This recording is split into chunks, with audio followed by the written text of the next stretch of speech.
আজকে বিকেলে হঠাৎই প্ল্যান করে বেরিয়ে গেছিলাম একটা নতুন জায়গার সন্ধানে।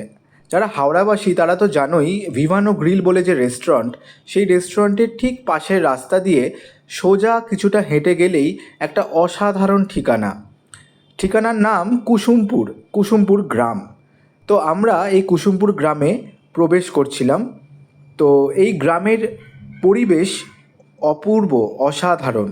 চারিদিকে শুধু সবুজের মেলা, বিভিন্ন রকম নাম জানা কিছু ফুল গাছ এবং সেগুলোর অসাধারণ মেনটেনেন্স। রাস্তাঘাট ঝকঝকে পরিষ্কার, একদম সুন্দর একটা জায়গায় আমরা এসে পৌঁছেছিলাম। এই বিকেলটা একটা মন ভালো করা গ্রামে আমরা কিছুটা সময় কাটিয়ে নিচ্ছিলাম। এই যেমন দেখতে পাচ্ছ, গ্রামের একটা পরিবেশকে সুন্দরভাবে ফুটিয়ে তোলা হয়েছে। এত সুন্দর একটা জায়গা যেখানে চারিদিকে শুধু সবুজ আর সবুজ। কুসুমপুরে স্বাগতম একটা ফলকও এখানে দেখা যাচ্ছে এবং সামনেই একটা পুকুর, যেই পুকুরের মাঝখানে একটা ভেলাকে সুন্দরভাবে সাজিয়ে ভাসিয়ে রাখা হয়েছে।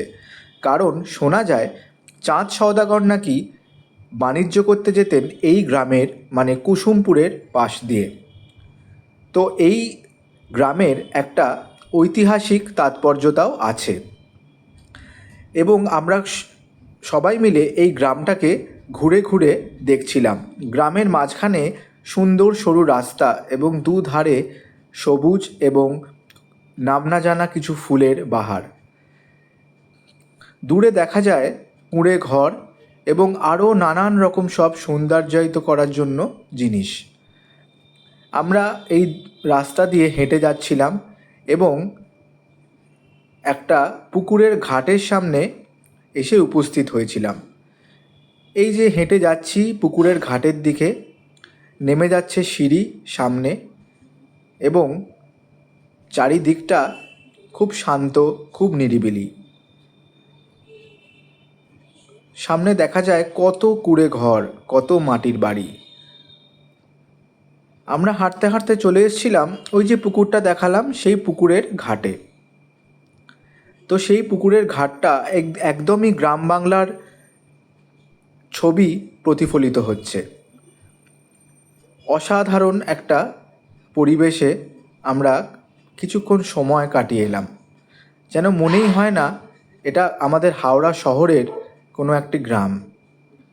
ব্যস্ত শহরের মাঝখানে এরকম শান্তির খোঁজ যে থাকতে পারে, আমার সত্যি সেটা বিশ্বাস ছিল না। এত সুন্দর। এই যে দেখতে পাচ্ছ মাটির বাড়ি, সেই জানলা, যেন মনে হয় কোনো গ্রামে আমরা এসে গেছি। অসাধারণ জায়গা। দুপাশে প্রচুর গাছ, প্রচুর ফুলের গাছ এবং যেটা অদ্ভুত লাগলো সেটা হলো রাসের মতন কিছু মূর্তি, কিছু প্রতিমা বলো বা মূর্তি বলো, এগুলো সামনে সাজানো আছে এবং এই জিনিসটা আমার অসাধারণ লাগলো। এটা অনেকটা ধান গোলার মতন দেখতে, যেখানে ধান রাখা হয় ধান চাষের পর। তো সেই রকম একটা স্ট্রাকচার এখানে দেখতে পেলাম। তো এরকমভাবেই কিছুটা ঘুরে আমরা ছবি তুলছিলাম, আমরা ভিডিও করছিলাম। বেশ সুন্দর লাগছিল, মানে অসাধারণ। মানে এই এক্সপিরিয়েন্সটা আমার মনে হয় প্রত্যেকটা মানুষ, বিশেষ করে যারা হাওড়াবাসী, তাদের অবশ্যই করা উচিত। কারণ হাওড়া শহরের মধ্যে এরকম একটা জিনিস থাকতে পারে বলে আমার সত্যিই জানা ছিল না। তোমরা প্ল্যান করে ঘুরে এসো একদিন কুসুমপুর গ্রাম থেকে। আধ ঘন্টা 40 মিনিট কিংবা 1 ঘন্টার ব্যাপার। আশা করি সত্যিই খুব ভালো লাগবে।